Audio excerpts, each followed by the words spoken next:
Un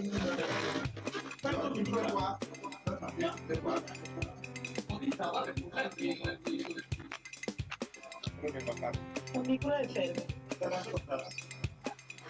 Il micro è fermo. Le micro de chaud, le micro de 40 000 logements viabilisés des quartiers non lotis à Ouagadougou et à Bobo-Dioula sont encadrés. Les sociétés immobilières, par exemple, voici entre autres les engagements du candidat Kaboré aux élections de 2015. 5 ans après, que deviennent ces promesses? C'est le sujet de dialogue citoyen aujourd'hui qui reçoit le ministre de l'Habitat et de l'Urbanisme, qui est donc avec nous en plateau. Bonsoir, monsieur le ministre. Bonsoir, Simon. Merci d'avoir répondu à notre invitation. Avant de revenir à vous, notez que Dialogue Citoyen, c'est bien sûr une émission de la RTB produite par Diaconia, Water Aid et la CODEL dans le cadre du programme Présimètre, qui est le suivi citoyen du programme du président du FASO par donc l'éthique. Et ce soir, monsieur le ministre, nous avons un public qui est là avec deux invités qui passeront à tout le rôle, échanger directement avec vous. Vous connaissez le principe puisque vous y êtes déjà passé. Et entre ces deux, il y aura des appels au téléphone, des questions des internautes sur la plateforme Présimètre que nous allons découvrir ensemble ici. Et à la fin de l'émission, il y a le public que vous voyez à gauche et à ma droite qui nous dira s'il a été convaincu par ce que vous avez dit et ça va se traduire par une note sur 10. Merci. Mais en attendant donc que tout s'installe et que les téléspectateurs commencent à appeler, nous aurons 15 à 20 minutes d'entretien en plateau. Et je commence, monsieur le ministre, il y a 2 semaines de cela, vos techniciens ont fait une conférence de presse et ils ont dit que les sociétés immobilières qui opèrent au Burkina n'ont pas de mandat. En tout cas, ils n'ont pas reçu d'autorisation pour commercialiser les parcelles. Pourtant, des parcelles ont été vendues par des sociétés immobilières, des citoyens en ont acheté. Ce qu'ils vous reprochent aujourd'hui, c'est que vous ne les avez pas prévenus à temps. Et l'autre volet de la question, qu'est-ce qu'ils deviennent, ceux qui ont acquis ces parcelles? Bien, merci Simon. Je voudrais d'abord, avant de commencer mon intervention rendre un hommage appuyé aux forces de défense et de sécurité, aux populations civiles, aux volontaires, à tous ceux qui ont payé un lourd tribut pour la défense de la patrie. Mes pensées vont également à toutes les victimes de la pandémie du Covid et souhaiter que ceux qui en souffrent encore soient guéris et que nos blessés sur le front soient également guéris. Vous avez abordé l'une des préoccupations principales du public que je salue ici. Je remercie donc Diaconia, WaterAid, la CODEL et la RTB pour cette occasion, cette heureuse initiative de reddition des comptes. Vous l'avez dit, vous êtes à votre 33e émission. Je suis déjà passé en 2018. C'est avec beaucoup de plaisir que j'ai accepté donc l'invitation. Effectivement, il vous souviendra qu'en novembre 2018, le gouvernement, après un premier examen du rapport de la commission d'enquête, la commission qui est interministérielle qui a été mise en place sur l'appurement du passif urbain, le gouvernement avait donc levé la mesure de suspension de lotissement pour l'ensemble des communes de notre pays, à l'exception de Ouagadougou et Bobo-Dioula. Et cela, c'était en novembre 2018. Il y a un certain nombre d'activités qui ont démarré à partir de cette période, mais qui n'ont pas respecté les textes. Ça, il faut le dire, au niveau de la promotion immobilière. C'est pour cette raison que nous avons, en mai 2019, soit moins de 6 mois après la levée de la mesure de suspension, nous avons engagé un contrôle des activités des promoteurs immobiliers dans toutes les communes rurales autour de Ouaga et au niveau de Bobo, étant donné que Bobo il y a encore des arrondissements qui ont des zones non aménagées. Donc les arrondissements de Bobo et la commune de Bama. Donc nous avons engagé ce contrôle et les résultats de ce contrôle, c'est que un certain nombre de promoteurs immobiliers, je crois qu'ils sont une soixantaine, ont engagé des projets immobiliers sans aboutir à la fin des procédures avant de commercialiser les parcelles.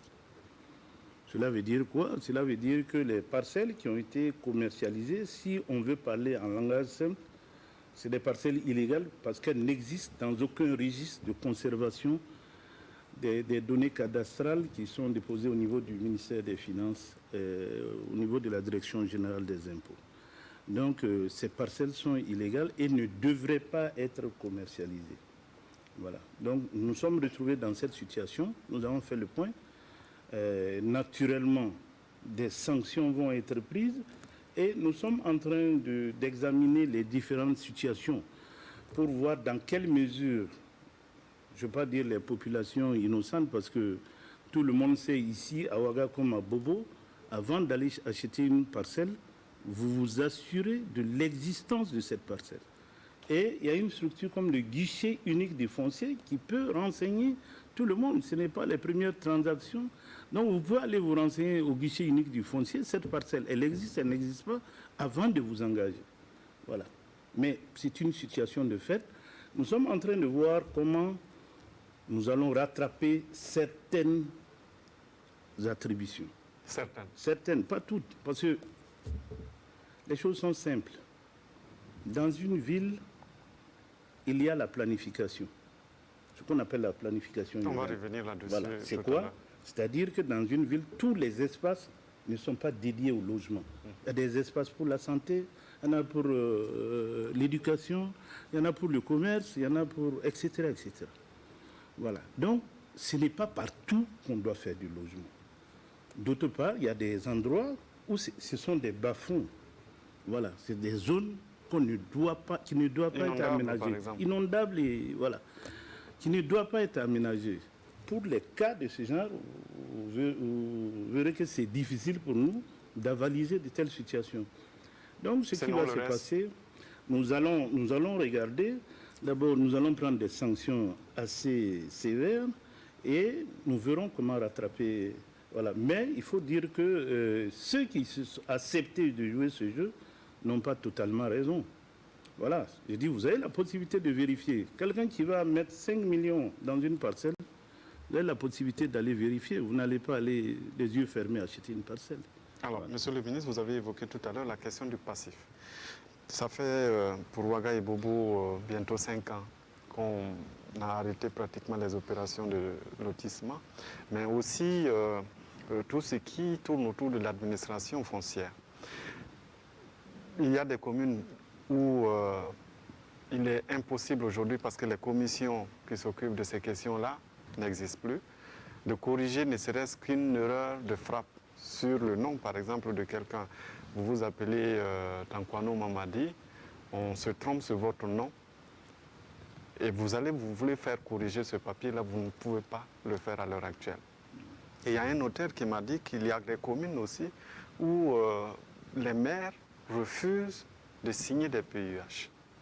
Alors, qu'est-ce qui se passe exactement à l'heure actuelle? Je pense qu'il faut plutôt parler d'arrondissement. D'arrondissement plutôt, Ouaga et Bobo. Oui, voilà, effectivement, nous avions, à l'occasion du Conseil des ministres qui a pris la décision, décidé de suspendre dans ces deux villes toutes les opérations en matière de lotissement. C'est ce qui a entraîné, j'allais dire, pas des extrapolations, c'est ce qui a entraîné la suite, qui a amené certains maires à ne pas signer les papiers administratifs. Mais je dis, nous avions pris l'engagement de mener à bien les travaux des différentes commissions et à l'issue de ces travaux-là, le Conseil des ministres statuera sur la reprise des activités en matière foncière, immobilière. Sauf que ça dure, monsieur le ministre, il y a des investisseurs qui ne peuvent pas investir, il y a des particuliers qui veulent investir sur leurs parcelles, et comme peut-être il y a des erreurs sur leur acte de naissance, ou bien qu'on n'arrive pas peut-être à identifier correctement la parcelle, on est obligé d'arrêter les activités. Oui, c'est vrai que ça a pris du temps, mais il faut se dire que c'est des travaux sur 20 ans en arrière, 95, 2015. Pour ceux qui étaient des témoins ici, vous avez suivi le désordre qu'il y a eu dans la gestion des parcelles au niveau des communes. La révolution, il y avait eu des actes louables. Après cela, vous avez suivi, ça a dérapé. Il y a eu beaucoup d'irrégularités. Donc, il fallait, dans un premier temps, faire le point de ces irrégularités et voir quelles pouvaient être les propositions de solutions. Dans un premier temps, la commission qui avait été mise en place dans sa première phase a été confrontée à des difficultés matérielles, à des difficultés budgétaires, à des difficultés même de disponibilité de ses membres. C'est le lieu de réfléchir sur l'utilité des commissions ad hoc.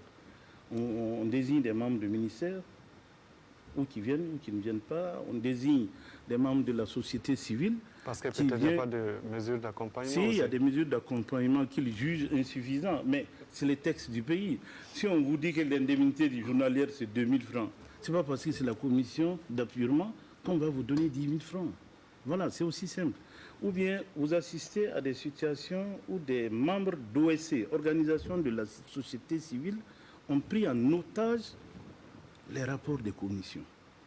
C'est gênant. Voilà, c'est gênant pour moi de sortir tous ces détails-là, mais c'est autant de raisons qui nous ont amenés à avoir ce long délai que vous avez constaté. Le dernier aspect que je voulais évoquer, c'est que les registres de recensement,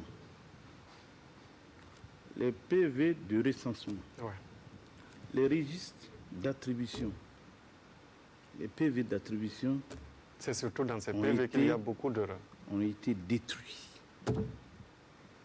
Voilà. Ont été détruits. Par qui? Qu'est-ce qu'on fait par les autorités locales de l'époque?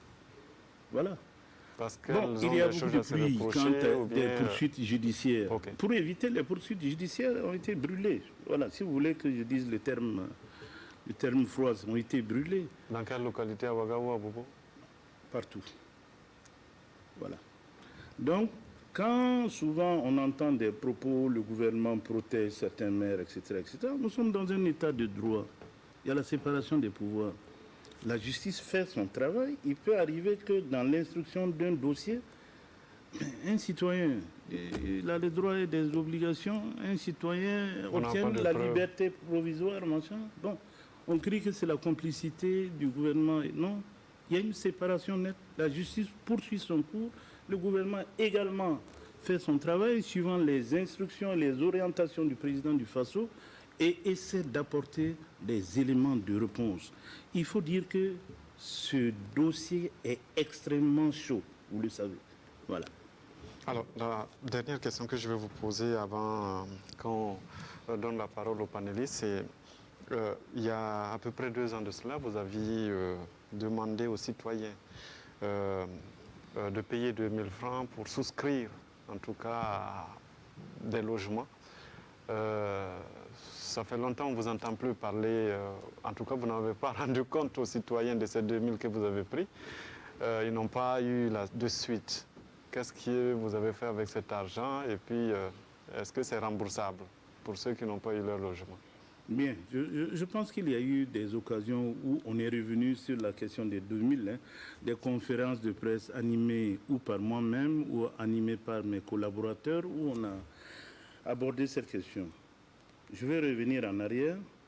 Quand nous avons lancé le programme, nous avons donc lancé une campagne d'inscription au programme. Je dis bien une campagne d'inscription, c'est différent de la souscription. Voilà. La campagne d'inscription avait pour but de pouvoir amener les gens à rentrer dans la mémoire du programme. Et c'est cette campagne... Et c'est l'inscription qui faisait 2 000 francs.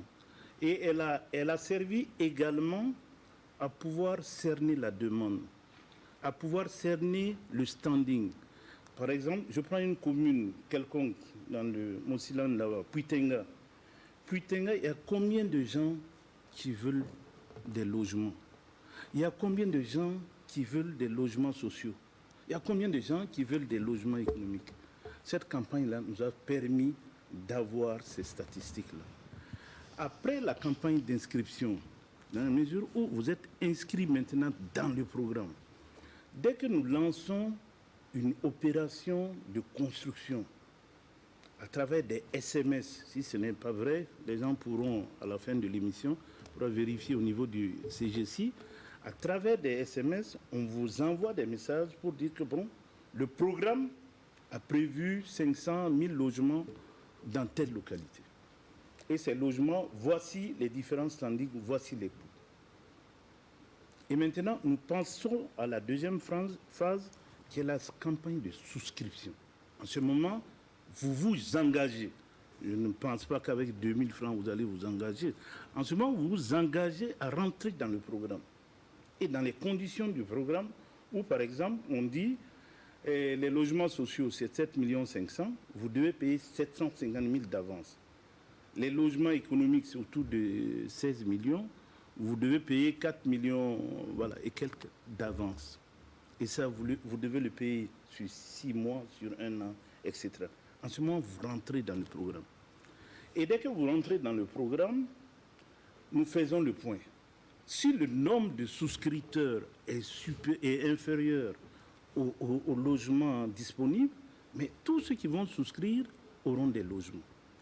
Mais si le nombre de souscripteurs est supérieur au logement disponible, nous organisons un tirage au sort et cela s'est fait à Jean-Pierre Guingané sur un programme où nous avions construit 1250 logements. À l'occasion de ce tirage, près de 900 logements ont été pris parce qu'il y avait du social, il y avait de l'économique. Donc voilà comment le mécanisme fonctionne. Aujourd'hui, on est à Banfora, on est en train de construire. Tous ceux qui se sont inscrits en disant qu'ils veulent des maisons à Banfora ou dans la région de la Comoé recevront des SMS. Donc les 2000 francs vous donnent droit à recevoir des SMS pour rentrer dans le programme. Mais je pense que si quelqu'un veut un logement qui coûte 7,5 millions, puisque c'est le minimum, je ne pense pas qu'on va nous en vouloir. Ensuite, oui. Le dernier complément que je vais ajouter, les 2000 francs ont été versés dans les sociétés de téléphonie mobile. Je crois qu'ils tournent autour de 275 millions. Ces 275 millions ont été entièrement reversés au trésor public, qui est notre trésor à nous tous. Voilà, ça n'a pas été reversé au ministre Bonané, ça n'a pas été reversé au ministère de l'Urbanisme. C'est au trésor public sur la base de l'unicité de caisse. L'unicité de caisse, c'est quoi? Il n'y a que eux qui peuvent recevoir l'argent public. Voilà. Donc ça a été reversé. Et maintenant, dans le cadre de l'exécution du budget de l'État, il y a des volets qui nous sont consacrés. Donc voilà la question des 2000 francs, je pense que c'est... On dirait que c'est la contribution des citoyens pour les caisses de l'État. Monsieur, nous allons donc appeler le premier panéliste à venir ici avec nous. Il va parler de politique de logement et aménagement des quartiers lotis et non lotis. Il s'appelle Patrick Ouattara, bonsoir. Bonsoir. Vous êtes expert foncier, vous travaillez, vous collaborez avec la CODEL, c'est ça? Merci, vous avez 10 minutes pour échanger avec le ministre. 10 minutes de courtoisie surtout, c'est très important pour nous. Et puis, voilà, pas de questions tabou. D'accord. Alors, pas de questions tabou. Merci, monsieur le ministre, d'être présent sur ce plateau pour, en tout cas, satisfaire à votre devoir de redevabilité envers le peuple burkinabé. Je vais peut-être prendre au rebond au sujet des 2000 dont vous venez de parler, qui n'était pas ma question initiale, mais je note que très récemment, votre chef du programme de construction des logements a indiqué qu'il y avait à peu près 208 000 souscripteurs. Voilà. Mathématiquement, je me suis dit que ça ferait peut-être autour de 400 millions. Et effectivement, il se pose la question de savoir, pour les citoyens, quel est le sort réservé à ces 2000. Certes, M. Gongo en a déjà parlé, donc on ne va certainement pas revenir là-dessus. L'autre axe... Je vais répondre à cette question parce que c'est bon qu'on clarifie. D'accord. Voilà, c'est là. Quand nous avons lancé la campagne d'inscription, c'est la première fois au niveau du ministère de l'Urbanisme et de l'Habitat, nous avons mis en place un système d'inscription en ligne. Nous avons été fait dans ce pays. Voilà. Un système d'inscription en ligne et un système également manuel.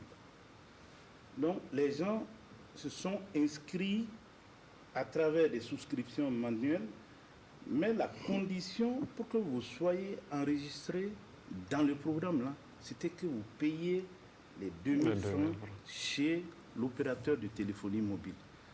Il y en a donc dans les communes à travers le pays, puisque nous avons décentralisé la collecte des demandes dans des communes à travers le pays qui ont rempli les fiches, mais qui n'ont pas payé. Voilà, donc ça tourne autour de 137, 138 000, ceux qui ont payé. D'accord. Voilà. Mais l'avantage de l'ensemble des inscrits, c'est que ça vous donne une photographie des besoins en logement. Ça, c'est déjà une avancée importante. Alors, en allant dans le premier axe qui a été indiqué par M. Gongo, notamment l'accès aux couches sociales, l'accès pour les couches sociales défavorisées à des logements, la défunte Banque de l'Habitat comportait en son sein un fonds dénommé Fonds de logement social. Aujourd'hui, la Banque de l'Habitat, comme nous le savons, n'existe plus, alors que pour un revenu moyen de Burkinabé, comme nous le connaissons, des taux bancaires avec des délais qui sont fournis par les banques commerciales ne sont pas véritablement supportables pour les revenus des Burkinabés moyens que nous connaissons. Alors, quel est le mécanisme palliatif ou supplétif que le ministère de l'Urbanisme a bien voulu mettre en place pour permettre en tout cas à ces couches sociales défavorisées-là d'avoir aussi accès à des logements? Encore que je termine sur ce point en disant que l'objectif initial de 40 000 logements qui inclut à la fois la construction de 35 000 logements sociaux et de 5 000 logements construits sur la base de l'autoconstruction, semble visiblement n'a pas été atteint. Parce qu'on se rend compte, avec le dernier point de presse qui a été fait par le programme de construction de logements, qu'il y a 5 314 logements qui ont pu être réalisés aujourd'hui au bout des 5 ans du programme. Donc, sur le premier axe de mon intervention, voilà les questions que je voudrais vous soumettre, Monsieur le ministre. Merci de cette question sur le FOLOS et la Banque de l'Habitat. C'est vrai que dans les années 2005, on avait créé 2005-2006, 2005 la Banque de l'Habitat, 2006 le ministère de l'Urbanisme et de l'Habitat, et en 2008 le FOLOS, le Fonds du logement social. Quel était le rôle de ce Fonds de logement social? Le Fonds du logement social avait pour mission de bonifier les prêts pour les couches sociales défavorisées. C'est-à-dire que tous ceux qui étaient inscrits au logement social, quand vous allez à la Banque de l'Habitat, parce que c'était logé à la Banque de l'Habitat, au lieu de vous appliquer un pourcentage de 8, 9, 10% sur un prêt, on vous ramenait ça à 5,5%. Donc, ce fonds-là qui était alimenté par le budget de l'État à hauteur de 1,5 milliard a servi à gérer ces questions. Mais il faut dire qu'avec l'évolution de cette possibilité, bon, il y a eu, je ne vais pas dire des dérapages, mais des insuffisances qui ont fait que finalement le fonds servait même à faire des prêts non tout. Est-ce qu'il y a aujourd'hui de quoi remplacer? Voilà pourquoi nous avons décidé, dès que nous sommes arrivés en 2016, de mettre un terme à ce fonds, de manière à ce que nous réorganisions la contribution de l'État au logement social. Voilà, donc la privatisation de la Banque de l'Habitat aussi est liée au fait qu'au niveau de la Banque centrale des États de l'Afrique de l'Ouest, il y avait un minimum de capital qu'il fallait. Appel a été fait aux différents actionnaires, mais il n'y a pas eu de réaction. Donc, nous sommes rentrés dans la phase de privatisation. Maintenant, les formules que le gouvernement a trouvées pour subventionner, pour assister le logement social, c'est la gratuité de la parcelle. Quand vous regardez un logement social qui coûte 7,5 millions, si vous devez y ajouter le coût de la parcelle, vous serez autour de 11 millions. Donc, la parcelle aménagée est donnée, est offerte à celui qui souscrit. Mais d'autre part, dans le cadre de son programme politique, le président Roch Marc Christian Kaboré a mis en place la caisse de dépôt et consignation qui va jouer le rôle que la Banque de l'Habitat jouait dans le passé. Parce que le problème, c'est quoi? C'est d'abord le taux du crédit et la durée du crédit. Aujourd'hui, nos banques locales sont à 7-8 ans. Mais pour que le social, j'allais dire, prenne sérieusement, il faut aller à 15, 20 ans, comme ce qui se faisait sous la Révolution. Mais bon, sous la Révolution, c'était des contributions que vous avez suivies. Aujourd'hui, on demande aux promoteurs d'aller chercher de l'argent sur la place publique, de venir construire, etc. Ce n'est pas dans les mêmes conditions. Mais avec la création de la caisse de dépôt, la caisse de dépôt servira de garantie d'abord au niveau des banques locales, parce que c'est surtout ce problème qui est posé, de garantie sur des montants comme 80% du montant de la maison, et permettra aux banques locales de faire des crédits de durée un peu plus longue. Cela mettra un peu plus de temps, certainement. Les 40 000 logements. Voilà.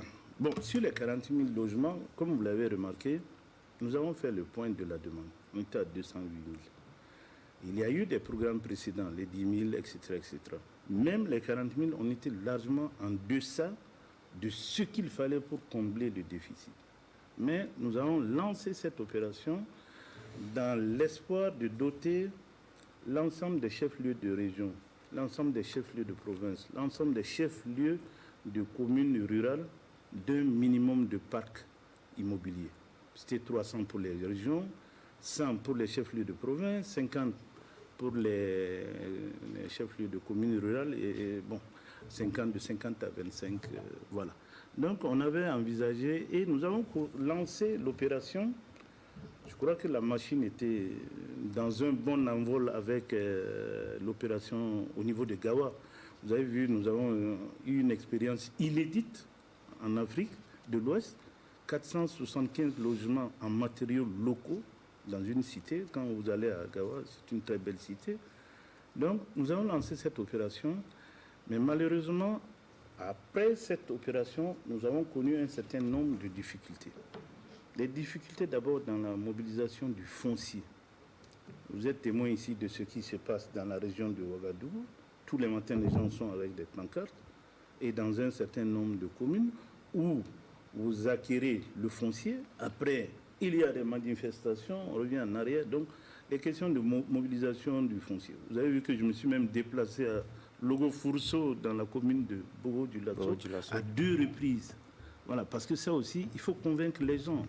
Voilà, on ne peut pas, de force, acquérir donc le foncier, parce que la réglementation nous impose un certain nombre. Donc, il y a eu des problèmes dans la mobilisation du foncier. Ensuite, des problèmes dans l'aménagement. Nous avions prévu une dotation budgétaire de 9 milliards chaque année pour soutenir l'aménagement du foncier mobilisé. C'est quoi?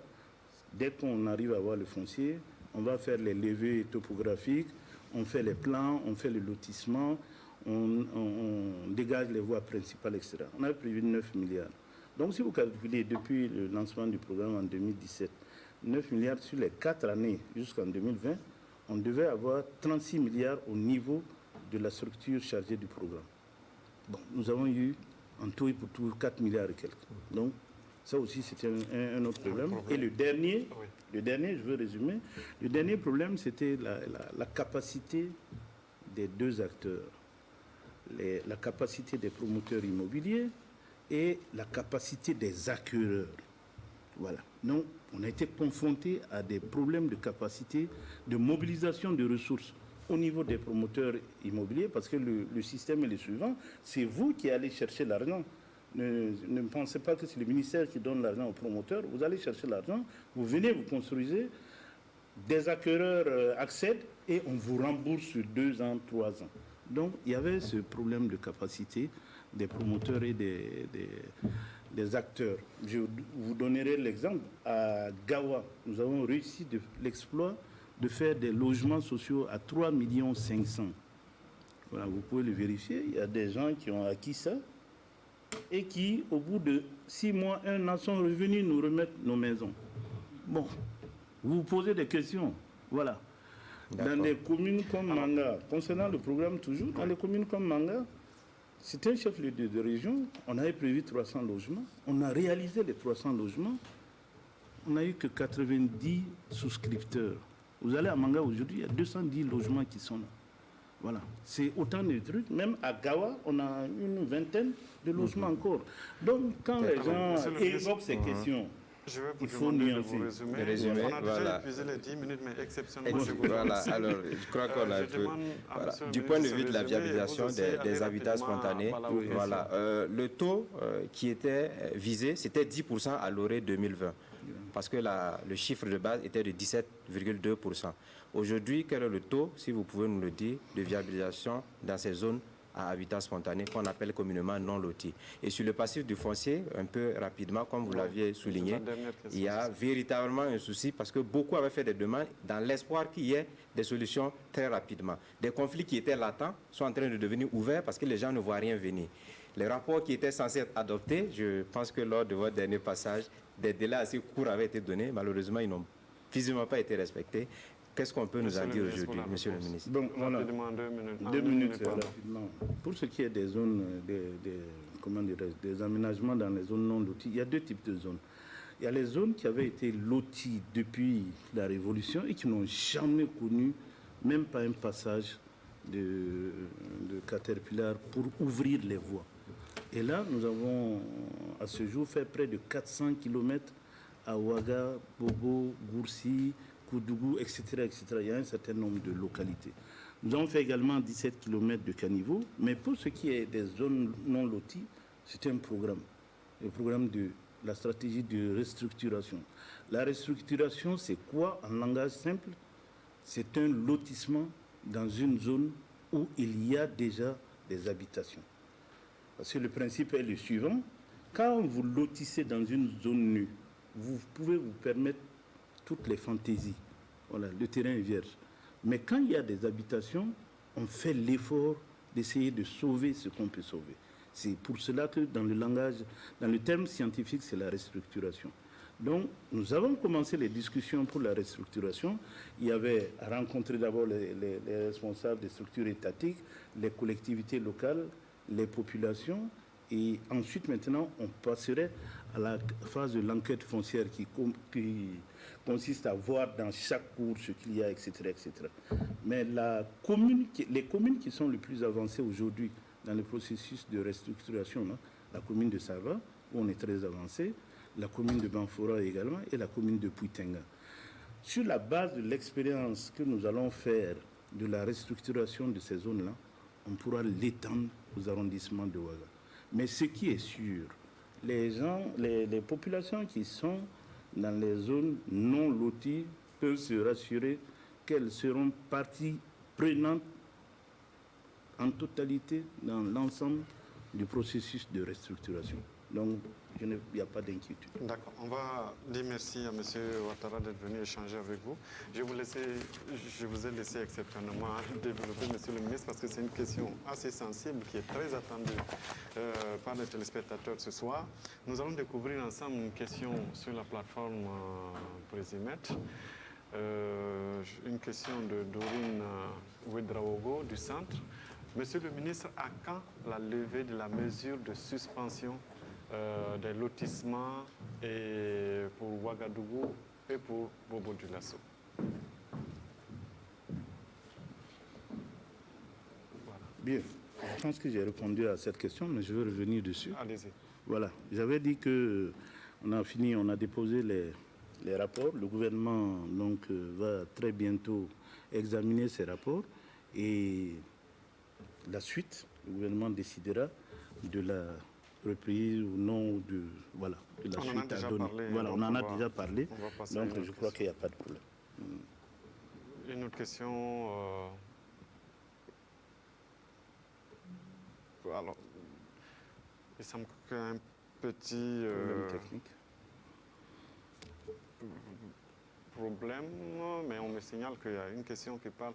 Qu'est-ce que vous faites justement pour empêcher que les populations habitent dans les zones inondables? Bien, concernant les zones inondables, il faut dire qu'il faut également faire appel à la citoyenneté des populations. Je crois que tout le long du barrage, après les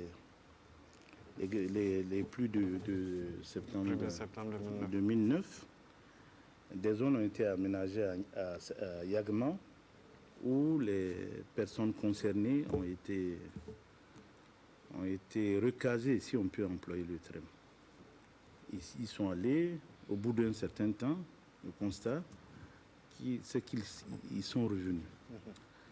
Le ministère en charge de l'urbanisme et de l'habitat vient en appui et en soutien aux collectivités locales. Tout ce qui concerne ces questions-là relève d'abord des collectivités locales. Donc, en relation avec ces acteurs-là, des mesures fortes seront prises. Sinon, nous allons assister à des situations dommageables comme le 1er septembre. Voilà. D'accord. Une autre question qu'on va découvrir ensemble. Monsieur Mendieba Wali du Centre Nord, où en sommes-nous avec l'appurement du passif?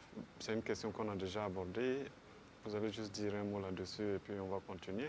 Où en sommes-nous donc avec l'appurement du passif foncier urbain dans les villes de Ouaga et Bobo, après le dépôt, semble-t-il, du rapport? On en a déjà parlé ici. Peut-être qu'on va demander à la régie d'envoyer une autre question.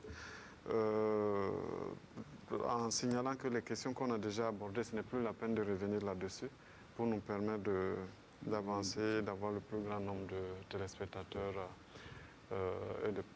Voilà. Monsieur Zongo Donatien du Centre-Ouest. Alors, depuis 2016, on compte plus de 250 promoteurs immobiliers. Le constat est que les logements sont coûteux par rapport au niveau des citoyens. Les problèmes fonciers se sont accrus, les loyers coûtent toujours cher dans les grands centres urbains. Est-ce un échec de votre politique? Une question très attendue aussi. Bien. Je voudrais dire, Diogo, que ce n'est pas un échec de la politique. Il y a eu des réalisations, il y a eu des raisons qui ont fait que nous n'avons pas pu atteindre les objectifs que nous nous sommes fixés. Je parlais des dotations budgétaires annuelles. Le ministère de l'Urbanisme et de l'Habitat bénéficie entre 0,45 et 0,50% du budget annuel de l'État. Voilà. Il y a eu des problèmes liés à la sécurité. Ça aussi, c'est une réalité parce que en matière d'aménagement, je ne sais pas si on va aborder la question après. On va revenir. Nous avons fait un certain nombre de lotissements, mais les zones concernées par la sécurité n'ont pas pu. Voilà. Mais sinon, des logements ont été construits. Mais quand je vous parle, je vais vous prendre l'exemple de Manga, où nous nous retrouvons, Manga, Gawa, où nous nous retrouvons avec des logements sur les bras. Ça pose un problème. Il y a des logements qui ont été le programme continue. Ça coûte cher, c'est ce qu'il dit. Bon, ça coûte cher. Ça coûte cher. Il y a un minimum en bas duquel on ne peut pas descendre. Ce qu'il y a pour les logements, c'est le paiement sur la durée. Voilà, les 1200 là, c'était ça. Hein. C'était à l'époque, quand vous regardiez le prix, c'était relativement élevé par rapport aux revenus de l'époque. Mais si on met en place des mécanismes qui permettent aux gens de payer un logement sur 20 ans, je pense qu'il y aura des avancées réelles. Monsieur Zongo, il est du sud-ouest. Du centre-ouest. Centre-ouest plutôt. Nous sommes en train de construire actuellement des logements. Toutes ces opérations-là sont inédites dans ce pays. Voilà. Oui, mais en fait, sa question a plusieurs volets. C'est vrai qu'il y a eu des difficultés pour atteindre le problème, mais quand vous regardez le nombre de logements construits dans les délais du mandat, aucun régime ne l'a fait. Alors, voilà. L'autre question, c'est qu'il y a assez 250 promoteurs immobiliers, il dit, et cela provoque une pression foncière. Et ça aussi, c'est une réalité. Bien. Pour ce qui est de la promotion immobilière, effectivement, quand nous avons lancé le programme, c'était la première fois qu'il y ait un programme aussi ambitieux dans ce pays. Donc, il y a eu, j'allais dire, le printemps des promoteurs immobiliers. Et malheureusement pour nous, la législation pour la création des sociétés de promotion immobilière n'était pas suffisamment solide. Bon, ce qui nous a amené, à défaut de rejeter le dossier d'un citoyen qui est en règle, à approuver jusqu'à ce que nous procédions à la suspension des agréments en mars 2019. Voilà. Aujourd'hui, nous avons procédé à la relecture des textes sur les agréments de promotion immobilière. Très bientôt, nous allons le soumettre en Conseil des ministres pour validation. Les conditions sont telles que les conditions étaient très resserrées. Ce qui va nous permettre d'avoir un nombre intéressant de promoteurs. Aujourd'hui, qu'est-ce qu'on fait des 250 qui existent aujourd'hui? Les gens vont se mettre à jour ou disparaître. Aujourd'hui, on a parlé de 200, on ne sait même pas 250, c'est 275. Mais sur les 275, il y a à peine une soixantaine qui ont initié des projets immobiliers. Bon, ensuite, on a combien qui sont arrivés à bout? Tout ça, c'est des questions qui nous ont amenés dans la relecture du texte à tenir compte de cela. Dans des domaines comme le bâtiment, les travaux publics, au bout de 5 ans, vous êtes obligé de redemander le renouvellement de l'agrément. Mais pour ce qui est de la promotion immobilière, ces dispositions n'étaient pas prévues. Ensuite, on a prévu au niveau de ceux qui souhaitent exercer la promotion immobilière, si le texte passe, dans l'état de la proposition qu'on a faite, qu'on fasse un compte séquestre. Vous êtes promoteur immobilier, c'est que vous êtes suffisamment solide. Vous ne venez pas être promoteur immobilier pour vendre des parcelles. Vous venez être promoteur immobilier pour participer au programme national de construction de logements. Voilà. Et si vous regardez, depuis 2016, nous n'avons donné aucune autorisation de promotion foncière, c'est-à-dire donner à un promoteur l'autorisation de faire des parcelles et de les vendre. Voilà. Donc, ça veut dire que quelque part, malgré les tests qu'il y avait, nous avons quand même, en tant qu'autorité, le pouvoir de régulation de ces questions. Voilà. Donc, malgré tout, beaucoup en ont fait sur le terrain. On va découvrir ensemble une question de M. Diallo Kalifou. Il nous appelle au téléphone de Ouagadougou. Bonsoir. Bonsoir, monsieur Gougou. Nous vous écoutons. Bonsoir, monsieur le ministre. Bonsoir, monsieur Diallo.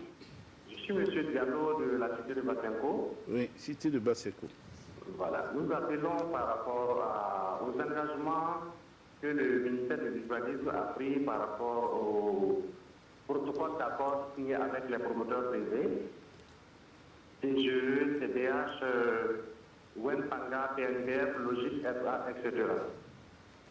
Dans les protocoles d'accord, à l'article 3, alinéa 5, il est écrit: le ministère de l'Urbanisme s'engage à financer l'activité de viabilisation des parcelles qui seront dégagées, notamment l'ouverture des voies sur l'ensemble des sites, l'extension des réseaux divers, le déploiement des réseaux d'électricité et d'eau, en respect des dispositions du Code de l'urbanisme.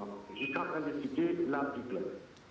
Et jusque-là, ça fait presque 5 ans, ces promoteurs sont là, ils n'ont pas d'électricité, et les habitants n'ont pas d'électricité, et par endroit, il n'y a pas d'eau. Et encore, la voie d'accès même principale, qui est dans un état exécrable, difficile d'accès lorsqu'il pleut.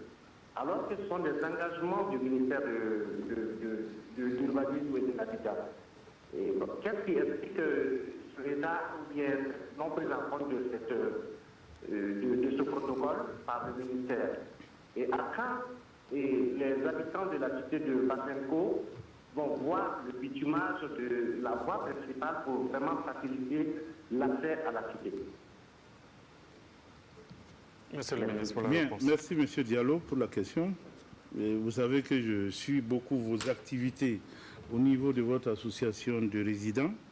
Et toutes les fois que nous avons pu amener une participation à ces activités, nous ne nous sommes pas laissés supplier.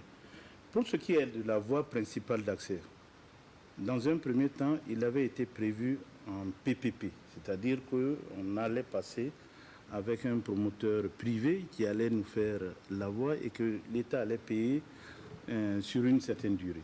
Bon, ce processus n'ayant pas abouti, nous avons décidé, en accord avec le ministère des Infrastructures, d'inscrire cette voie, la réalisation de cette voie, comme tant d'autres dans la ville de Ouagadougou, dans le programme du ministère des Infrastructures.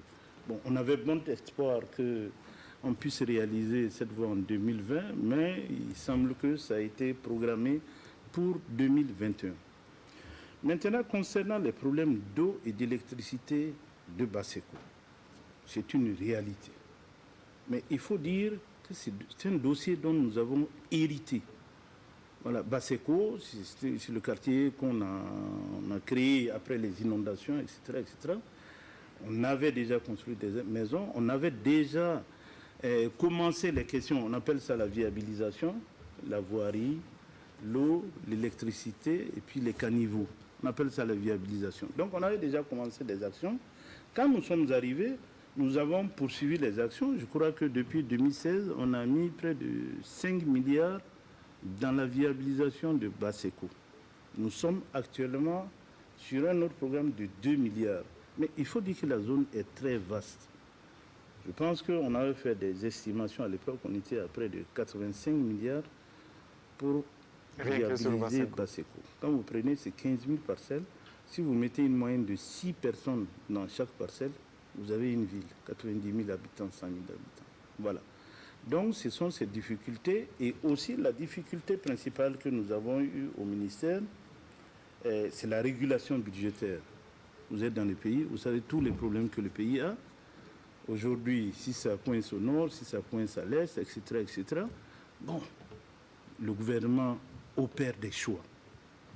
Voilà pourquoi, quand vous allez à Basseko aujourd'hui, il y a certains chantiers qu'on avait démarrés, mais qu'on a dû suspendre faute de paiement parce que d'autres priorités ont amené le gouvernement, l'État, à orienter les financements dans une autre direction. Alors, M. Donc, Victor... c'est des réalités objectives qui nous ont amenés, mais on a pris l'engagement avec les populations de Basseko de faire de cette cité l'une des plus belles, parce que, je ne sais pas, je vous l'apprends, le plus grand hôpital, j'allais dire, du Burkina sera construit à Basseko. Donc vous voyez ce que cela va induire en termes d'aménagement, d'activité, etc., etc. Ça, c'est l'espoir qu'il faut prendre, M. Diallo, en entendant donc vos routes. Alors, M. Victor Ouedraogo nous appelle d'Accra au Ghana. Bonsoir. Bonsoir, Monsieur Gongo. Nous vous écoutons. Et bonsoir, Monsieur le ministre. Comment allez-vous? J'espère que tout va bien. Bonsoir, Monsieur Ouedraogo. Je vais bien. J'espère que ça va chez vous également au Ghana. Oui, ça va assez bien, Bon, c'est vous. D'accord, votre question, s'il vous plaît. Ma question, c'est que l'année dernière, j'ai passé presque une année à Ouaga. Oui. Et j'avais été invité à visiter la cité de la diaspora. Parce que je m'intéressais à avoir une parcelle là-bas. Et quand, à ma grande surprise, du moins, on m'a fait aller sur le chantier. Et arrivé là-bas, on m'a montré une villa témoin. Et ce qui m'a choqué un peu, c'est la qualité même du matériel et la qualité de la construction. Ça m'a fait beaucoup douter. Et ces villas-là coûtent 45 millions. Alors, la plus grande inquiétude que j'ai eue était que quand vous allez acheter cette maison en voyant comment elle est construite déjà, vous n'avez pas confiance aux structures qui la tiennent. Et de deux, j'ai tout de suite voulu voir si on pouvait nous attribuer des parcelles, m'attribuer une parcelle pour permettre de construire quelque chose avec mon plan à moi. Parce que quand vous allez acheter un terrain à 45 millions et que après la construction, ce bâtiment-là commence à se fissurer en moins de 2 ans parce que en voyant la qualité du bâtiment et, comment vous dites, témoin, vous vous posez des questions si c'est vraiment de bons tâcherons qui font le travail. D'accord. La question, Monsieur Ouedraogo, c'est laquelle? Oui. Comme il y a d'autres personnes qui attendent. Quelles sont les perspectives? Voilà. La question, c'est de voir comment on peut avoir accès à ce genre de parcelles en étant à la diaspora. D'accord. Et s'il y a une possibilité que nous puissions acquérir le terrain et le développer nous-mêmes. Merci beaucoup. Merci. Bonne soirée. Merci d'avoir appelé. Bien, merci Monsieur Ouedraogo. Je pense que cette possibilité d'acquérir le terrain, parce que pour ce qui est de la cité de la diaspora, c'est des titres fonciers.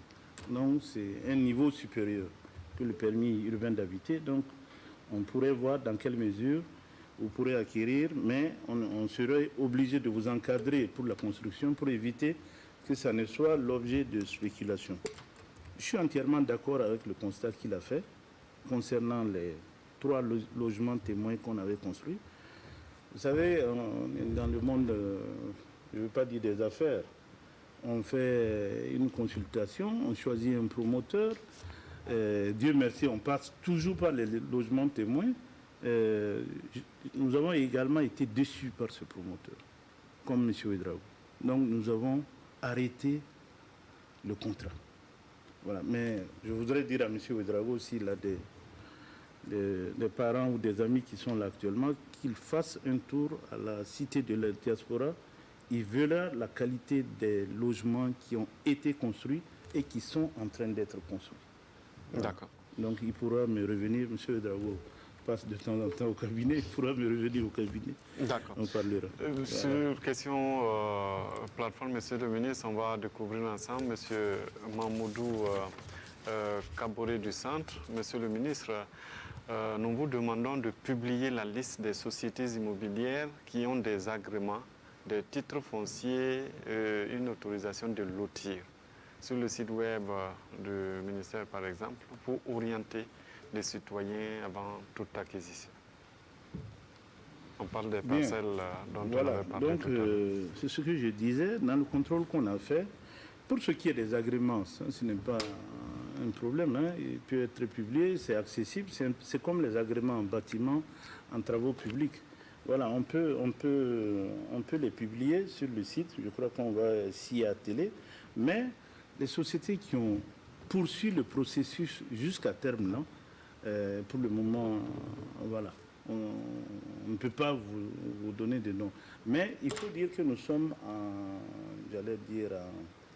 en convention avec certaines sociétés que nous estimons avoir avancé dans le processus, mais naturellement avoir péché. Mais nous sommes en convention et très bientôt, nous pourrons vous donner des orientations.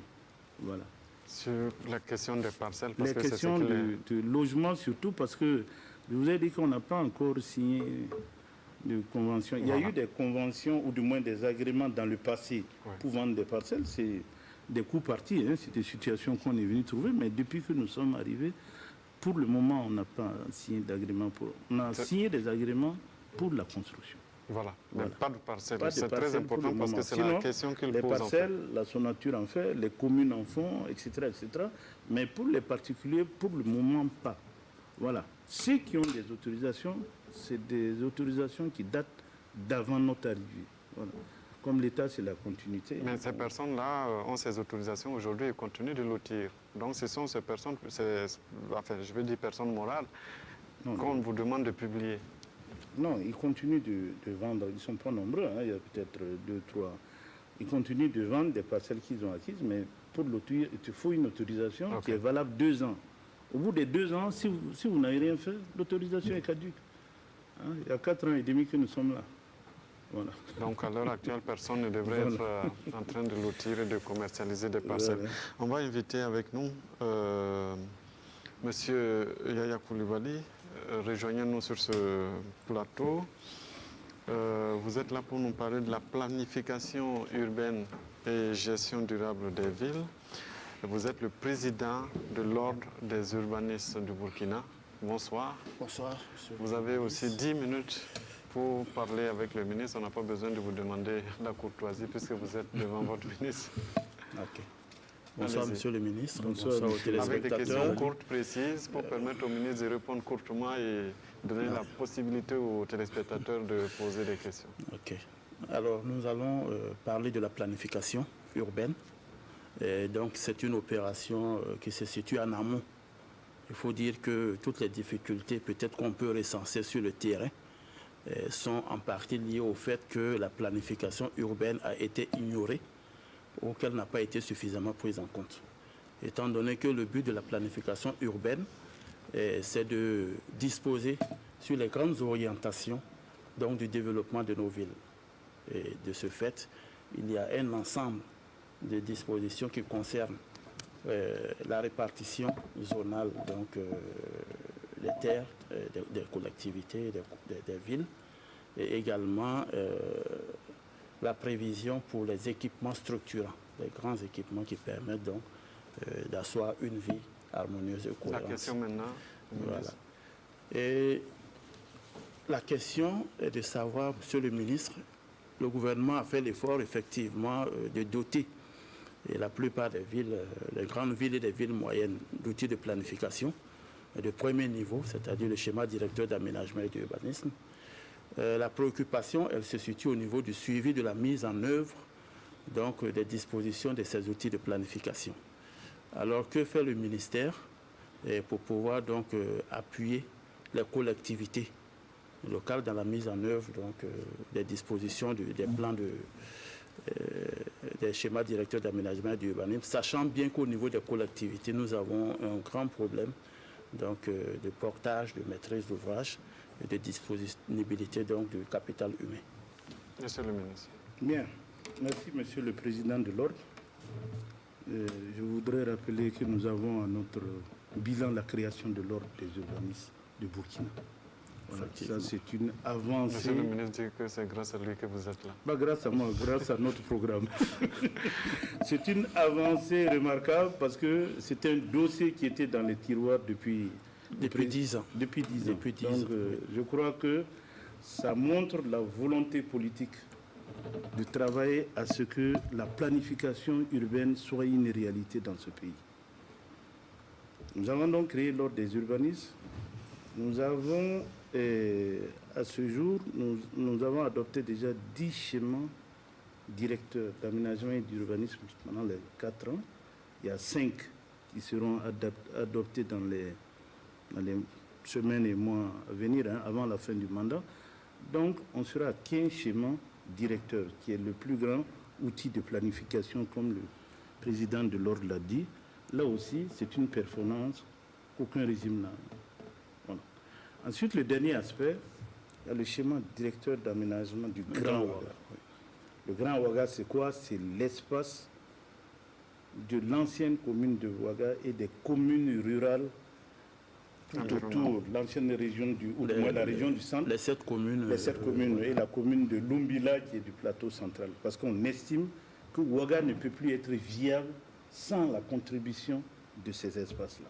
Bon, ce dossier également, je ne vais pas dire était dans les tiroirs, mais c'est nous qui l'avons ressorti. Comme nous dirait le Dieu faisant, dans les semaines à venir, le dossier va être transmis en Conseil des ministres pour examen et sûrement adoption. Parce que ce que je voudrais vous dire, c'est qu'il y a un certain nombre d'investissements structurants qui sont les orientations du schéma directeur du Grand Ouaga. La voie de contournement, je pense que lui, c'est tout ce que je dis, il le sait. L'université de Ouaga 2, aujourd'hui, on est en train de faire un port sec à Zaktouli pour aménager le site de la chambre de commerce, etc. Les voies parallèles à l'intérieur de Ouagadougou, parce que quand vous prenez une voie comme Charles de Gaulle, au début c'était la seule, mais vous regardez, on a fait des voies parallèles pour désengorger un peu de manière... Il y a un certain nombre d'orientations du schéma qui est déjà en cours. Le problème qu'on avait concernant ce schéma est le problème des casernes. Bon, ce n'est pas le moment d'en parler. Alors, on devait sortir toutes les casernes de Ouagadougou. Voilà. Donc, mais on a trouvé une solution médiane. Ensuite, pour les gens qui sont à Karpala, si vous quittez Karpala pour aller sur la route de Pau, vous verrez qu'on a traversé le camp. Voilà. Toutes ces avancées-là, c'est des avancées remarquables. Voilà. C'est le signe d'une grande volonté politique qu'on puisse aller dans la planification urbaine, parce que le grand problème de nos villes ici aujourd'hui, c'est cela. Je prends l'exemple de Ouaga. Vous prenez une ville comme Ouaga, dans la planification urbaine, là, les espaces sont tous dédiés. Voilà. Ici, c'est le marché, on fait le marché. Ici, c'est l'école, on fait l'école. Ici, c'est la santé. Mais vous prenez Ouagadougou aujourd'hui, toutes les rues sont des rues marchandes. Résultat, pour se déplacer d'un point à un autre à Ouagadougou, vous avez des problèmes de mobilité urbaine. Effectivement, Voilà. monsieur Donc, le ministre. il y a toutes ces questions. Monsieur Nous le ministre, avons c'est moi, entrepris parce qu'il a d'autres des questions. discussions. Cela pose véritablement la question de la gestion urbaine. Voilà, étant donné que ces deux volets, et en amont, la planification urbaine et en aval, la gestion urbaine.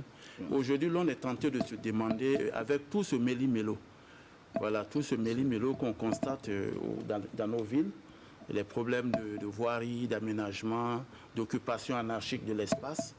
Alors, on est tenté de se demander, est-ce que le ministère en charge de l'urbanisme ne devrait pas, quelque part, vu son rôle régalien, intervenir aux côtés des collectivités, essayer donc d'amener, de réglementer, de disposer, afin qu'on puisse quand même aller vers un ordre et créer un cadre de vie beaucoup plus harmonieux, voilà, et sécurisé pour les populations. Je suis d'accord avec vous, mais si vous prenez la constitution du Burkina, le Burkina est divisé en collectivités territoriales.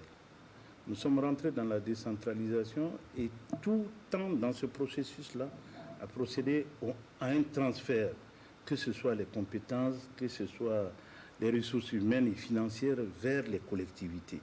C'est vrai, même dans le domaine de l'urbanisme, là, vous êtes combien? Il y a une quarantaine d'urbanistes pour tout le pays. Donc ça pose des problèmes. On est en train de mettre l'accent sur la formation.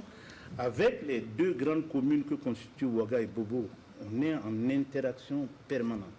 Voilà, on est en interaction, mais j'allais dire la police foncière ne relève pas des attributions du ministère de l'Urbanisme. Dans chaque arrondissement, dans chaque secteur, il y a des conseillers municipaux qui sont chargés de suivre ces actions pour le compte du conseil municipal. Ce travail ne se fait pas. Nous avons attiré à plusieurs fois l'attention des différents acteurs, mais nous pensons que progressivement, voilà. Donc, clairement, ce n'est pas de votre responsabilité. Souvent, nous avons été amenés à intervenir. Voilà le Square Nyenenga. C'est nous qui avons arrêté les travaux du Square Nyenenga. Mais pourtant, c'est dans la ville. Elle est intéressée avec toutes les autorisations. Bon, ce sont ces dissonances-là qui nous amènent souvent. Okay. Voilà. Mais je pense qu'il y a quand même le devoir d'accompagner la collectivité, étant donné que la décentralisation est suivie de déconcentration. Mais aujourd'hui, on se rend compte qu'au niveau du ministère de l'Urbanisme, il y a très peu d'urbanistes dans votre département, monsieur le ministre. Au dernier recrutement, alors que c'était un engagement du président, où il était prévu donc de recruter 5 urbanistes. En dernière minute, les postes ont été supprimés. Et aucun urbaniste n'a été recruté sur les 5 ans. C'est vraiment inquiétant. On se demande, monsieur le ministre, est-ce que l'urbanisme est une priorité du gouvernement? Bon, je vous ai parlé de tout ce qui a été fait en matière d'urbanisme, à commencer par la création de l'ordre.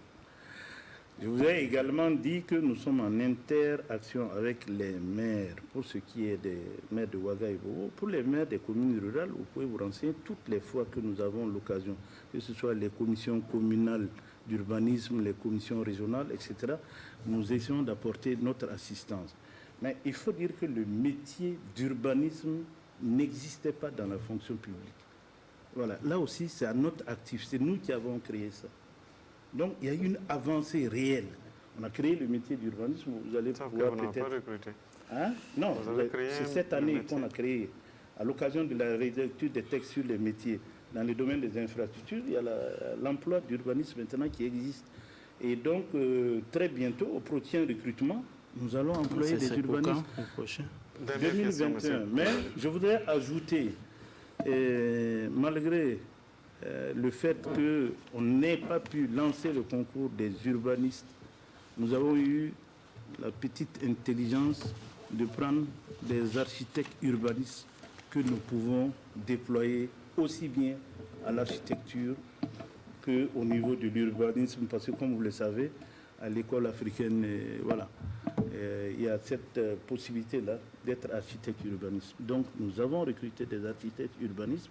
Une partie est partie à l'architecture, une partie à l'urbanisme, en attendant que de manière légale et juridique, au niveau de la fonction publique, on puisse organiser un concours de recrutement d'architectes. Donc nous sommes sur la bonne voie. D'accord. Dernière question, M. Koulibaly, en faisant attention au micro. OK. Et de plus en plus aussi, nous constatons que le budget alloué au ministère de l'urbanisme est assez réduit, ce qui constitue donc une inquiétude de la part des professionnels du secteur, étant donné que la mission elle est assez vaste. Le ministère de l'urbanisme est un ministère transversal, et avec un budget qui est déjà assez réduit et qui est amenuisé d'année en année. Et nous nous demandons si véritablement le ministère n'est pas en train de tendre vers... Je voilà. comprends aisément que vous êtes à l'origine de la création de l'ordre, puisqu'il Voilà. se soucie à votre place. Voilà, donc on est un peu... En tout cas, on remercie pour les plaidoyers, Voilà. mais vous êtes au Burkina, vous connaissez les réalités du pays, vous connaissez les priorités aujourd'hui, tout est prioritaire. Quand vous prenez la santé, les soins des enfants de 0 à 5 ans, c'est prioritaire. L'éducation, la nécessité pour nous de mettre l'accent sur la formation. L'eau, l'accès à l'eau, etc. Tout ça, c'est des priorités qui viennent s'encastrer dans les priorités de la nécessité d'organiser l'espace urbain dans nos villes. Je pense qu'au niveau du gouvernement, on en a pris conscience et je crois que des actions et des renforcements de financement seront faits à ce niveau. Merci, M. Koulibaly, d'être Merci, venu échanger avec Merci le beaucoup, ministre. M. Koulibaly. Il y a eu une concentration de Koulibaly et de Ouattara ce soir à cette émission. Je crois qu'on va revoir le casting. On découvre une question plateforme avec vous, Monsieur le ministre, alors que M. Koulibaly est en difficulté avec sa chaise. Abdoulaye du Centre-Ouest, Monsieur le ministre, la loi indique que les opérations de lotissement doivent être soumises à une évaluation environnementale et sociale. Nous remarquons que cet aspect est complètement ignoré lors de la délivrance des autorisations de lotissement. Réponse, Monsieur le ministre. Voilà, la question est simple. Hein. Quand vous voyez les schémas directeurs d'aménagement et d'urbanisme, avant de les adopter en conseil, en dehors du cas spécial du schéma du Grand Ouaga, avant de les adopter en conseil, tous ont été l'objet d'une étude environnementale. Maintenant, on adopte les plans de lotissement en fonction des projets à réaliser. La réglementation prévoit, dans le cadre de la réalisation du projet, une étude environnementale. Voilà pourquoi nous avons fait l'économie des études environnementales en matière de lotissement. Mais au-delà de ça, il y a une enquête sociale sur le terrain. Hein. En dehors de l'enquête environnementale, il y a une enquête sociale qui est faite par le ministère en charge de l'administration territoriale pour s'assurer que les acteurs y conviennent, que les conditions sont réunies, que les conseils municipaux ont donné leur feu vert, etc. Nous, on s'occupe du volet technique. Et pourquoi l'exception Grand Ouaga? Non, le problème de l'exception Grand Ouaga est simple. Une étude environnementale sur le Grand Ouaga, on en a pour au moins 2 ans, 3 ans. Le terme du Grand Ouaga, c'est 2025. Voilà, si vous voulez consacrer une étude environnementale, en 2025, on n'aura pas fini de discuter du Grand Ouaga. Donc la proposition, si elle est adoptée, c'est qu'on adopte le schéma. Et chaque fois qu'il y a un projet d'envergure, un peu comme l'université de Ouaga 2, un peu comme, puisque dans le cadre du Grand Ouaga, il est prévu au niveau du Pabré un hub économique. Donc ça également rentre dans le cadre du Grand Ouaga. Un hub économique, quand on voudra faire ça, on pourra faire l'étude. Il est prévu au niveau de, comme Siliga, comment on appelle ça, un parcours hippique, etc. C'est la zone de sport. Au niveau de Koubri, c'est la zone des industries légères. Et au niveau de Tangan d'Assouri, c'est la zone des industries polluantes. Nous pensons qu'à l'occasion de la réalisation de ces grands projets-là, des études environnementales seront nécessairement faites. C'est un peu comme le CHU de Bobo Dioulasso, voilà, dont l'étude environnementale a été réalisée et déposée. Ok. Voilà. Alors, on va donc découvrir une autre question avec vous, Sanou de Haut-Bassin. J'ai 3 questions au ministre. Expliquez le débordement des égouts des grandes villes après les grandes pluies. 2. qu'est-ce qui explique la cherté des parcelles ici au Burkina Faso en tant que pays pauvre? 3. Quelles sont les initiatives gouvernementales face à cette situation foncière? Donc la question des égouts, ensuite la cherté des parcelles, et puis les initiatives pour corriger tout ça. Bon, pour ce qui est des égouts dans une ville, c'est essentiellement les villes de Ouagadougou et Bobo, il y a deux questions. Ou le sous-dimensionnement des égouts, tel que ça a été fait, ou les problèmes, les difficultés liées à l'action de l'homme. Vous êtes à Ouagadougou ici, vous voyez, pour ce qui est de nos caniveaux, c'est devenu des bacs à ordures, on jette n'importe quoi dans les caniveaux, donc progressivement, c'est des immondices, et ça, en cas de pluie, pendant les saisons difficiles, ça pose des problèmes. Mais sinon, il y a les questions de sous-dimensionnement. Par exemple, dans l'étude d'une route en ville, on doit faire des caniveaux. Si l'étude n'a pas été correctement faite, au lieu de faire des caniveaux de diamètre 20-30 cm, on a fait des caniveaux de diamètre 15 cm. Quand il pleut, vous avez les conséquences négatives. Mais du reste, dans le cadre de l'assainissement de la ville de Ouagadougou, ça aussi c'est un de nos acquis.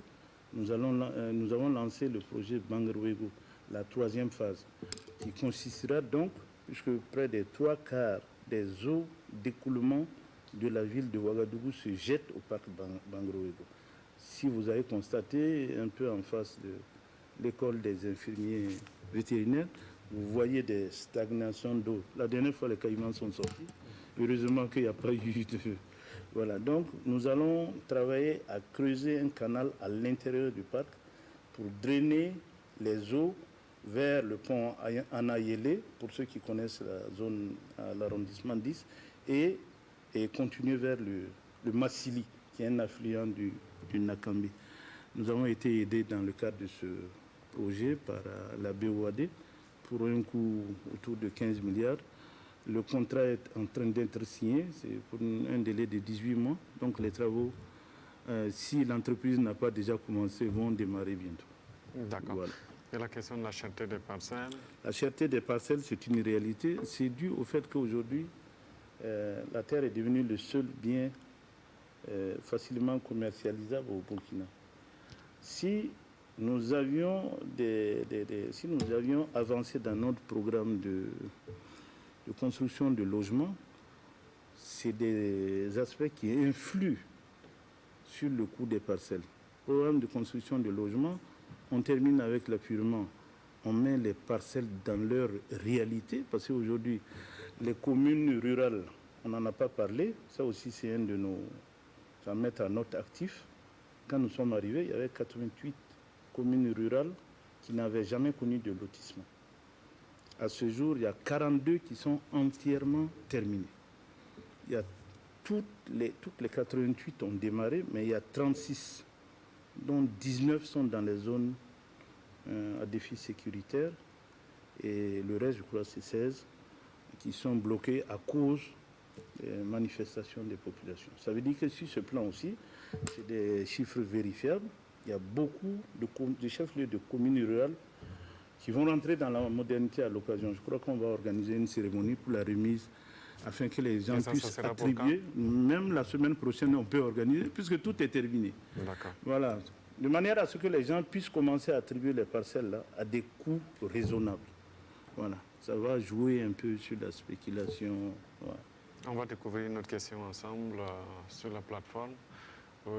Vraiment Ouedraogo du centre. Je voudrais savoir qui mène la politique urbaine au Burkina Faso. En effet, mon constat est que ce sont les particuliers, opérateurs immobiliers et autres, qui imposent leur agenda à l'État. Comment est-ce que l'État compte faire pour que nos villes respectent les plans d'urbanisme? Bien, c'est simple. Dès qu'un plan d'urbanisme est adopté, il est opposable au tiers.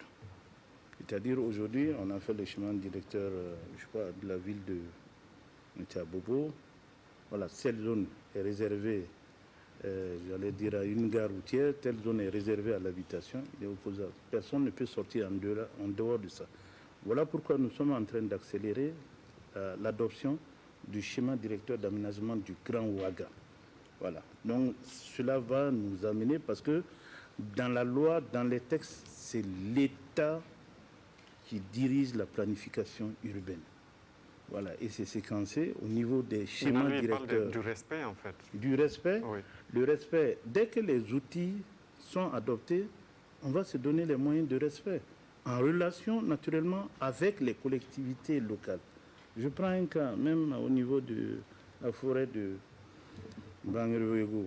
Il y a eu les premières, deuxième phases. Si vous regardez, il y a des petits malins qui sont allés construire des grandes cours dans les zones inondables.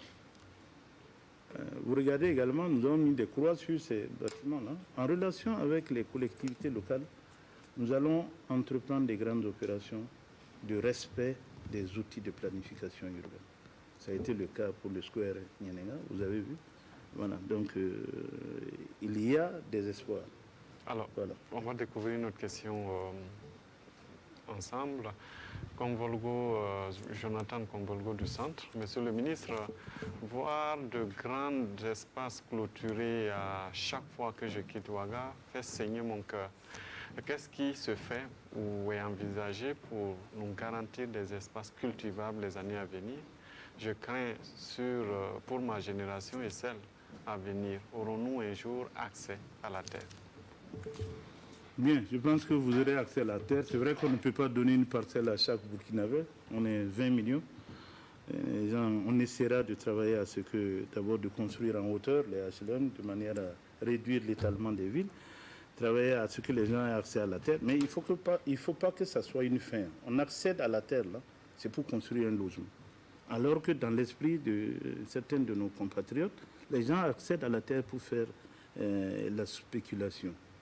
Oui, il a parlé des grands espaces. Oui. Ça date de l'ancien. Dans la loi, c'est interdit. Voilà. Les réserves foncières ne sont constituées que par l'État et ou les collectivités locales. Voilà. Donc ça règle les problèmes. Voilà. Bon, c'est la mise en œuvre. On va être très précis. La volonté politique de mettre ça en œuvre. Parce que c'est une question qui intéresse beaucoup de gens. On va être très précis. Oui. J'ai acquis, c'est un exemple, hein, je ne dis pas que je l'ai forcément, j'ai acquis 5 hectares ou 2 hectares. J'ai le titre foncier, j'ai fait ma clôture. Que peut donc le ministère contre cette personne? Voilà, c'est simple. Hein. Je prends la voie de contournement. C'est sur des titres fonciers que la voie de contournement passe. Voilà. Donc, force reste à l'État. Voilà. Il y a beaucoup de titres fonciers. Là peut-être, c'est une zone d'utilité publique, oui, parce qu'il y a un projet d'envergure. Oui. Mais lui, sa question, c'est que les particuliers ont peut-être encerclé 5-10 hectares. Et ils ont leurs documents. Quand il y a lotissement, est-ce qu'on est entre morceler, donner aux autres citoyens, ou bien c'est ça la question? Bon, voilà, le problème est simple. Hein. Quand il y a des situations comme ça, quand on doit faire un lotissement, comme je l'ai dit, on fait un état des lieux. Un état de lieu, c'est quoi? Le topographe va aller, ça c'est la zone d'un tel, ça c'est la maison d'un tel, ça c'est un temple, ça c'est une mosquée, ça c'est une église, etc. On revient avec ce document-là au bureau, on essaie de faire le plan en tenant compte de ça, et sur la base d'un certain nombre de critères, prendre les zones où vous avez 5 hectares, on peut décider que tous ceux qui ont 1 hectare en titre foncier ou en attestation provisoire d'attribution, vous avez droit à 3 parcelles. Voilà. Si vous avez 5 hectares, vous pouvez avoir droit à 15 parcelles. Mais le fait d'avoir votre titre foncier là n'empêche pas la réalisation de l'aménagement. Okay. Voilà. C'est très concret. On va découvrir une autre question sur la plateforme. Dorine Ouedraogo du centre, encore, parce que c'est la deuxième fois qu'on a sa question. Monsieur le ministre, à quand la levée de la mesure de suspension des lotissements pour Ouaga et Bobo-Dioulasso?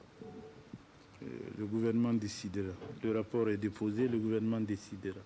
Pour l'instant, on n'en sait pas. Je ne peux pas. C'est le Conseil des ministres, le Premier ministre, le Président du Faso. Je ne peux pas.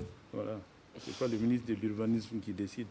On a demandé un travail au ministère, ou du moins à une commission dans laquelle nous participons. Le travail est prêt, on a déposé et puis bon, ça sera examiné, comme on le dit, en Conseil des ministres. D'accord, on arrive presque au bout de cette émission. Je vais appeler avec nous M. Fosseni Kindo, qui est le vérificateur du soir, de venir nous dire exactement qu'est-ce qu'il a retenu de l'émission et qu'est-ce que le public aussi qui est là a retenu de cette émission-là. Monsieur Kindo qui s'installe. Voilà, je vais juste arranger mes cols devant Sabo. Alors, bonsoir monsieur Kindo, j'allais dire monsieur le ministre. C'est la même chose, il sera ministre un jour. Voilà. Ministre de l'Habitat. Même plus que ça. Alors, merci à vous, monsieur Gongo. Effectivement, le pôle, bonsoir monsieur le ministre. Bonsoir, monsieur. Le pôle de vérification vous a suivi avec beaucoup d'attention et d'intérêt. Et sur votre prestation de ce soir, le pôle note une aisance sur le plateau. On a vu un invité posé à l'aise pour répondre aux questions. Vous ne fouillez pas les questions et vos réponses sont étayées par des statistiques. Le pôle de vérification également est soutenu par une équipe de fact-checkers et cette équipe se demande par rapport toujours à ces statistiques, si une étude approfondie a été faite avant d'entreprendre certainement de telles initiatives, c'est-à-dire pouvoir les publier pour qu'ils soient accessibles. Et sur la question des promoteurs immobiliers, l'équipe de fact-checker note également que vous avez beaucoup plus parlé de projets de loi à venir plutôt que des actions entreprises au cours de la période 2016-2020 pour régler les préoccupations, alors que le grand public attend toujours et les citoyens attendent également. Et enfin, sur la question des sociétés immobilières, votre réponse laisse à penser qu'il y a peu de transparence dans le domaine. Et on se pose la question, qu'est-ce que vous cachez? Et ce soir, pour votre prestation, le pôle de vérification vous a attribué la note de 7 sur 20. Et le public, sur 10 plutôt, monsieur, et autant pour moi. Et le public également sur ce plateau vous a attribué la note de 7 sur 10, ce qui fait une moyenne de 7 sur 10. Réaction, monsieur le ministre. Réaction, je voudrais remercier sincèrement les Diaconia, WaterAid, CODEL, la RTB pour l'initiative de cette émission de redevabilité. Et remercier également tous les participants.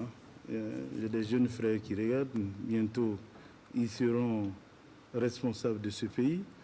Voilà. Et souhaiter qu'ensemble, nous travaillions à assainir le domaine du foncier de la promotion immobilière. Vous avez parlé d'action. Je veux dire que nous avons fait un contrôle qui a abouti à des conclusions et des sanctions seront prises. Voilà. Mais à côté de cela aussi, pourquoi nous avons pu être dans cette situation, je ne vais pas dire malheureuse, au niveau de la promotion immobilière, c'est parce que les textes qui régissent le secteur ne sont pas suffisamment contraignants. Et nous en avons fait aussi une de nos priorités. Voilà, je vous ai dit que le projet de décret et le projet d'arrêté sont déjà prêts. Bon, cela va contribuer d'abord les sanctions pour ce qui a été fait, mais les textes pour encadrer l'action future des promoteurs. Et travailler surtout à faire de la promotion immobilière un métier noble. Voilà. Quand vous regardez, la dernière fois nous étions à Banfora, vous avez pu voir ce que la promotion immobilière permet de faire. Ce n'est pas seulement la vente ou du moins ce n'est pas la vente de parcelles illicites, mais la construction de logements. Voilà. Et au niveau du ministère, nous allons tout mettre en œuvre pour apporter notre accompagnement à tous nos partenaires, hors des urbanistes, hors des architectes, hors des ingénieurs, hors des géomètres, et puis les différentes associations de promotion immobilière, et surtout leur dire que nos bureaux sont ouverts. Voilà, il n'y a pas de... Merci, monsieur le ministre, d'être venu. Je répète, c'est votre deuxième passage. Et ça sera certainement la dernière pour ce mandat parce qu'il ne nous reste plus que 3 émissions pour boucler cette émission donc, qui était prévue pour le mandat 2016-2020. Merci à toute l'équipe technique, à toute l'équipe de préparation de cette émission. Bonne suite de programme sur la RTV.